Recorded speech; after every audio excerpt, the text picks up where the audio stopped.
क्या है। बाहर जब मैं झांकता हूँ चांदनी रेत को चूमती है और हू का आलम होता है। क्या चीज आपको इंस्पायर करती है सबसे ज्यादा ये लिखने से पहले? मुख्तलिफ चीजें, बहुत से चीजें हैं। हाँ।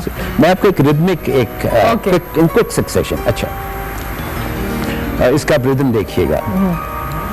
जुगनू जगमग तारे झिलमिल उजले उजले कोमल कोमल, हवा चली कुछ निर्मल निर्मल झूम उठी है कोपल कोपल, तारा सुबह का झिलमिल झिलमिल तारीकी में किलमिल किलमिल, स्याही रात की ढलकी ढलकी सुबह की नूरी छलकी छलकी, पहला परिंदा बोला बोला सुर को जैसे तोला तोला, सूरज फक से निकला निकला कर दिया सब कुछ उजला उजला, पंख पखेरु घूमे घूमे गीत सुबह के धूमे धूमे, झरने का पानी गिरता गिरता धूप किनारे बहता बहता,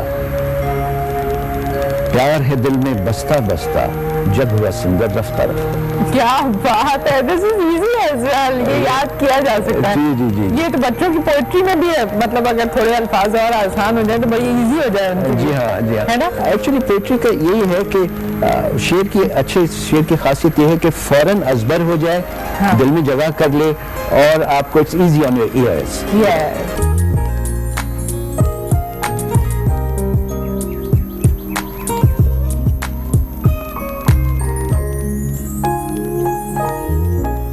अच्छा, मुझे एक बात बताइए, ट्रैवल आपने बहुत किया जी जी, और मैं तो ये कहूँगी कि आप उन खुशनसीब लोगों में से हैं जिन्होंने अपना मुल्क भी गालिबन पूरा देख लिया, क्योंकि वरना हमारी ये बदनसीबी है कि हम अपना मुल्क नहीं देख पाते।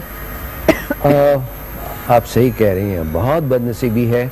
और इसमें एक तो कुछ जो हालात हैं, पॉलिटिकल कंडीशंस, वो फेवरेबल नहीं है।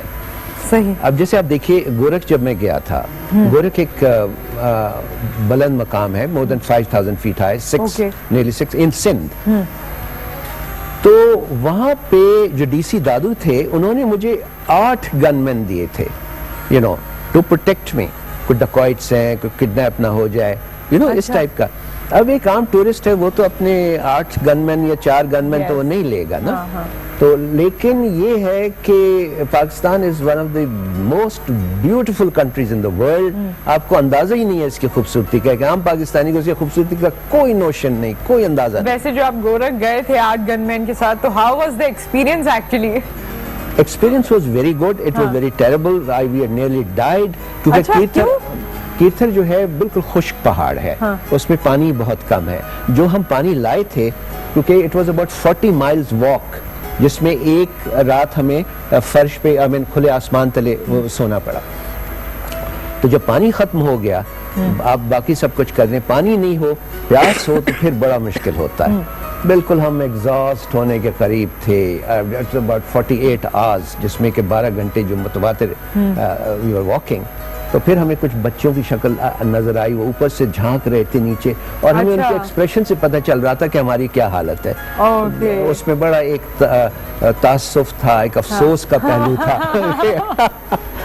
उनको भी अफसोस हुआ आप लोगों को देख के। लेकिन जब हम फिर ऊपर पहुंचे, तो पानी हमें दिया उन्होंने, फिर बहुत खातिर हुई जहाँ भी गए, और वो बिल्कुल अनएक्सप्लोर्ड है। आप इससे अंदाजा कीजिए, दादू अनएक्सप्लोर्ड जगह। गोरख में मुझे कई लोगों ने कहा, वहाँ के जो लोकल्स थे, कि जी 1947 के बाद आप पहले शहरी हैं जिसे हम देख रहे हैं, जिसे हम मिल रहे हैं। जिसे हम रिकॉर्ड, फिर वो डॉन में मैंने इसका छापा, फिर तो वो उसकी तस्वीर बदल गई। Gorakh was one example. मैं और भी एग्जांपल्स के बारे में जानना चाहती हूँ। कोई ऐसी हिस्टोरिकल प्लेस या कोई ऐसी जगह जो हमारी नजरों से अब तक उस तरह से हमारे सामने आया नहीं हुई है जैसे होना चाहिए था? जी, इसमें देखिए, बलूचिस्तान की बहुत सी जगह हैं। अच्छा, ज़ियारत तो खैर बहुत लोग जानते हैं, लेकिन ज़ियारत के अलावा भी वहाँ पे और फॉरेस्ट हैं। फिर सबसे ज़्यादा जो फैसिनेटिंग जो जगह है, that is Indus delta. Karachi के नज़दीक है, लेकिन बहुत कम लोग वहाँ पे जा पाए हैं। अच्छा। और वो सर्दियों में खास तौर से, it's like a dream, you know. अच्छा। परिंदे आ रहे हैं, यू नो, हजारों की तादाद में, झीलें हैं, उन पे मंडला रहे हैं। एक तरफ समंदर का नीला पानी है, दूसरी तरफ वो दरिया है। वो किसमें पानी कमी होता है, वो समंदरी का ही पानी होता है, लेकिन लगता है कि वो दरिया का पानी है। फिर मैंग्रोव फॉरेस्ट हैं, टिमर के जंगलात हैं। Right. बाज़ जगह ऐसा लगता है कि जैसे समंदर के अंदर ही किसी ने बाग बना दिया, यू नो। तो ये इस तरह की बहुत सी चीज़ें हैं। अगर थोड़ी सी सिक्योरिटी हो जाए, excuse me, law and order situation improve हो जाए, तो मैं समझता हूँ कि स्विट्जरलैंड को भी पीछे छोड़ जाएगा। Yes, You think so? Yes, yes. आपने कंपैरिजन किया? जी, मैंने कंपैरिजन किया है। कागान वैली तो खैर सभी ठीक। को बहुत ऑब्वियस है। हाँ। इसके बार वैली है, सही। पलास वैली है। ठीक। This is way up in the north. I think Palas is one of the most beautiful places on earth. लेकिन सही। आप जाएं कैसे? पहले तो आप वहाँ के जो लोकल एडमिनिस्ट्रेशन है उसे इन्फॉर्म करें, फिर आप आगे जाएं, क्योंकि वो बड़ा नाराज होते हैं इस वही बात पे। Security is the main problem. Caller है हमारे साथ, कॉलर से भी हम बात करेंगे। अस्सलाम वालेकुम। अस्सलाम वालेकुम। अस्सलाम वालेकुम आपी। वालेकुम अस्सलाम। कौन है हमारे साथ? जी फरमाइए, क्या कहना चाहते हैं? जी आपी, माशाल्लाह आपका प्रोग्राम बहुत अच्छा है, हम बड़े बहुत बहुत शुक्रिया। शौक से देखते हैं। शुक्रिया। हाँ, दूसरी बात आपी, आप पाकिस्तान की ना सबसे बेस्ट और होस्ट हो। आपका जो ना तरीकाकार है ना होस्ट का, बहुत ज्यादा अच्छा, बहुत ज्यादा पसंद करते हैं। बहुत शुक्रिया। हाँ जी। और दूसरा आपी, आपका जो बहुत ज्यादा ना बहुत प्यारे मेहमान आज आए हुए हैं, जी। हस्बैंड साहिब साहब। जी शुक्रिया। अस्सलाम वालेकुम सर। वालेकुम अस्सलाम। Sir how are you? ठीक है जी, I am fine, thank you. शुक्रिया। आपके हमेशा से ड्रामे ना बहुत अच्छे होते हैं। बहुत शुक्रिया जी। हाँ जी। आपका सर, आप हिस्ट्री से इतना ज्यादा लगाव क्या है? अच्छा ठीक है, हिस्ट्री से क्यों लगाव है? और अभी दूसरा, आपके कैमरामैन से कहना है कि आपको बिल्कुल क्लोजली दिखाया करें ना, आपके ड्रेस वगैरह बहुत ज्यादा अच्छा। खूबसूरत नजर आ रहे हैं। ओके ओके ओके, खूबसूरत ड्रेस क्लोजली दिखाएं। ठीक है, ठीक है, अभी दिखाते हैं आपको। Thank you so much. एक ब्रेक हमें लेना है, ब्रेक के बाद वापस आते हैं और फिर कंटिन्यू करते हैं।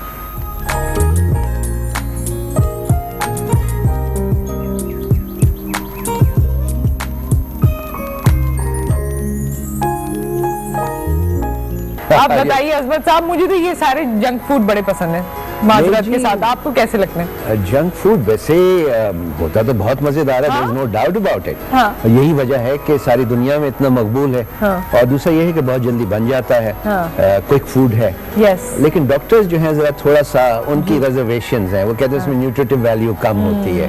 और जब एक दफा आदत पड़ जाए किसी बच्चे को या बड़े को भी, तो वो अपने खाने भूल जाता है, वो जंक फूड का ही हो जाता है, होके रह जाता है रह जंक फूड का। और उन्होंने गाना भी सुनाया, कश्मीर की बात भी की। जी, जी, जी। काफी बातें कर ली उन्होंने कश्मीर की। वैसे आपका जी जी कश्मीर का कैसा एक्सपीरियंस है?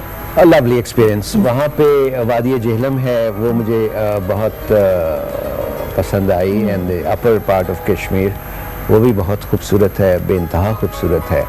बल्कि एक जगह तो हम वहाँ चले गए और कैमरा मेरे पास था, तो जो मेरे गाइड थे उन्होंने कहा साहब उन पहाड़ियों की नाप तस्वीर लीजिएगा, इसकी और इसकी। मैंने पूछा क्यों? कहने साहब वहाँ मोर्चे बने हुए हैं और बंदूकें लिए हुए बैठे हुए लोग, तो कहीं आप ही को फायदा ना कर दे। तो इसी कहने मैं ये कहना चाह रहा हूँ कि सिक्योरिटी का एक प्रॉब्लम है। Otherwise- लाइन ऑफ कंट्रोल के जी। लीपा वैली जो मेरे जहन से निकला, इंतहाई खूबसूरत, वेरी ग्रीन, और सेब के बागात हैं वहाँ पे, और मकान बने हुए बड़े मखसूस अंदाज के, और खेत हैं धान के, यू नो। वो जितना आप बहुत गहरा सब्ज जब इमेजिन कर सकते हैं वो है। देन स्नो थोड़ा वेस्ट का लुक देता है ना वो। वहाँ के लोगों को भी आप देखें जो गोरे गोरे और साफ साफ, एंड देन ये जो आप मौसम का बता रहे हैं, तमाम चीजों का बता रहे हैं, कुछ कुछ वेस्ट का टच आता है। जी बिल्कुल आता है।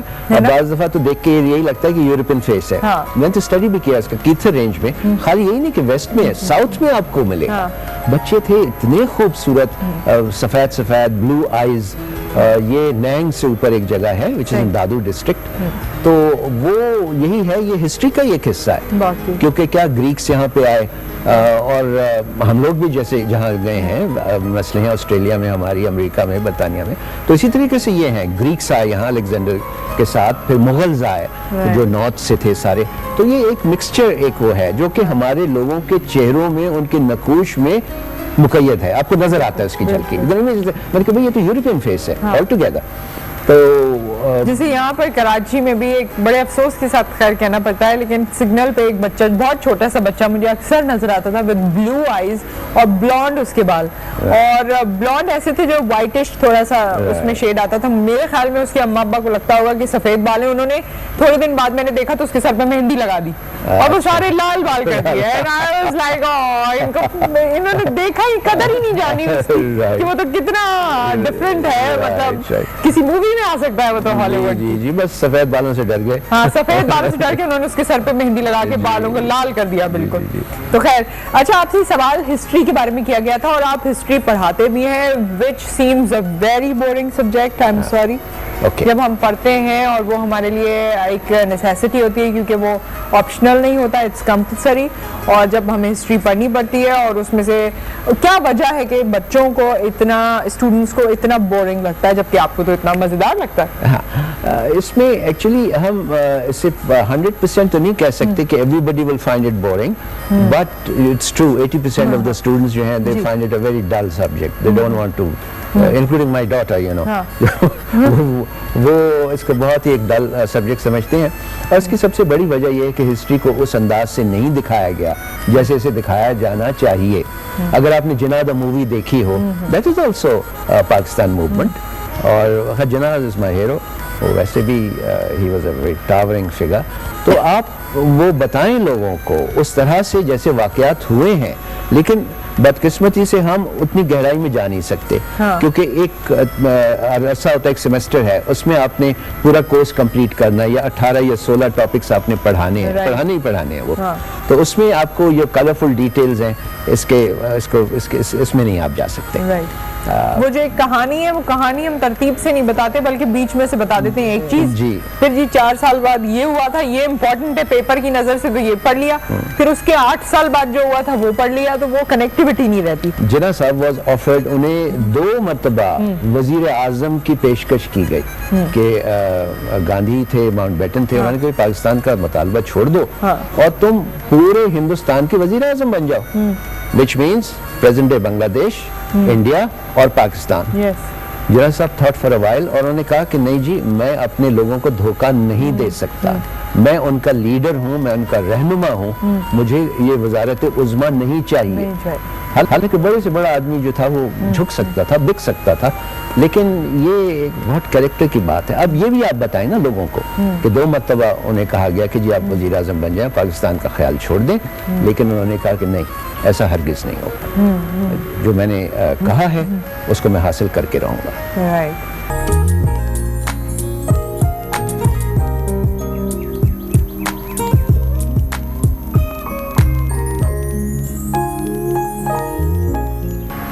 अजमत साहब, आपकी ये book modern poetry of Pakistan, इसके बारे में हम जानना चाहेंगे। जी अच्छा, ये मॉडर्न पोइट्री ऑफ पाकिस्तान नज़्मों और गज़लों का अंग्रेजी में तर्जुमा है। अच्छा। और इसे डेल के आर्काइव्स ने यूनाइटेड स्टेट्स में छापा है। वर्ल्ड वाइड रिलीज ये इसी दफ़ा हुई है, इसी साल हुई है, और वकास ख्वाजा साहब इसके एडिटर हैं। एंड इसमें मेरा भी कंट्रीब्यूशन है, तकरीबन 8 नज़में हैं जो मैंने ट्रांसलेट की हैं। जी हाँ, ट्रांसलेशन। जी हाँ, तो बहरहाल बड़े एजाज की बात है। पाकिस्तान के बारे में क्या ऐसी चीज है जिसको फोकस किया गया है? ओके, इसमें बेसिकली जो उन्होंने किया है, पाकिस्तानी शायरी के ऊपर बात की है और उनके शायरों पे बात की है। ये कहा है कि देखिए, इनका जो सोचने का असलूब है वो बड़ा अनोखा है, बड़ा मुख्तलिफ है, और ये भी अपने अंदर एक दिल रखते हैं, एक जज्बा है, एक हरारत है, और ये भी दूसरे ही लोगों की तरह हैं। ये कोई टेररिस्ट नहीं है। टेररिस्ट नहीं है, this is the main point. अपनी इमेज को बाकी क्लियर करने की जरूरत है। बहुत शुक्रिया अजमत साहब, आपके साथ बहुत अच्छा लगा, और बड़ा अच्छा लगता है जब इस तरह की चीजें पब्लिश होती हैं और डॉक्यूमेंट्रीज बनती हैं या पॉजिटिव इमेज हमारे मुल्क का दिखाया जाता है, और आप जैसे लोग वहाँ पर हम कहें कि फ्रंट लाइन पे खड़े होते हैं जो अपने मुल्क के लिए काम कर रहे होते हैं। Thank you so very much. Thank you, our pleasure. Program का वक्त यहाँ खत्म है। subhino@ptv.com.pk हमारा मेलिंग एड्रेस है। आउटिंग्स हमारी कंटिन्यूड रहेंगी और हम आपको दिखाते भी रहेंगे। आप अपना फीडबैक ऐसे ही हमें देते रहिए। नुसरत हारिस और सुबहिनो की टीम इजाजत चाहती है। अपना ख्याल रखिए। अल्लाह हाफिज।